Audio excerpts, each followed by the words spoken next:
మాజీ మంత్రి పువ్వాడ అజయ్ కుమార్ పై ఫైర్ అయ్యారు ఎంపీ రేణుకా చౌదరి. రైతులకు బేడీలు వేసిన వాళ్లే ఇవాళ మాట్లాడుతున్నారని కౌంటర్ అటాక్ చేశారు. ఖరీఫ్ రబీకి తేడా తెలియని వారు మాట్లాడితే ఎట్లా అని ప్రశ్నించారు. మూసి ప్రక్షాళన ముమ్మాటికి జరిగి తీరాల్సిందేనన్నారు.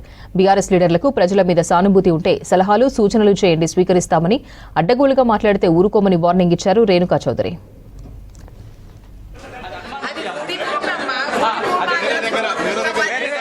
ఇవాళ రాష్ట్ర ముఖ్యమంత్రి పైన, జిల్లాలో మంత్రుల పైన పేలడానికి అవసరం లేదు. అన్నీ సక్రమంగా జరుగుతున్నాయి. ఆడవాళ్ళు చాలా హ్యాపీగా ఉన్నారు. వాళ్ళు ఉచితంగా బస్సు ప్రయాణాలు చేసుకుంటూ వాళ్ళు తిరగలుగుతున్నారు.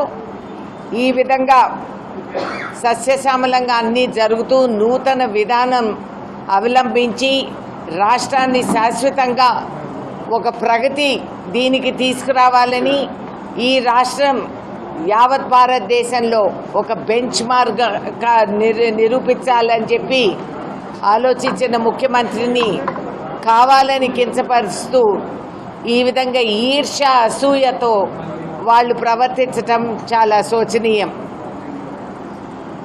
హరీష్ రావు గారు ఇక్కడికి రావటం, చెప్పటం, మార్కెట్లోకి వెళ్ళి 8 గంటలకు ఎందుకు కొనుగోలు పెట్టడం లేదనేది ఇట్స్ ఎ జోక్. ఇన్ని అవకతవకలు జరిగినందుకు మీరు ఇప్పుడు వచ్చి మాజీ మంత్రి ఇక్కడ ఏదో మాట్లాడుతున్నాడు, అవి చేసినాం ఇవి చేసినాం. మీరు అవన్నీ చేసింటే మీరు ఓడిపోయి ఉండేవాళ్ళు కాదు.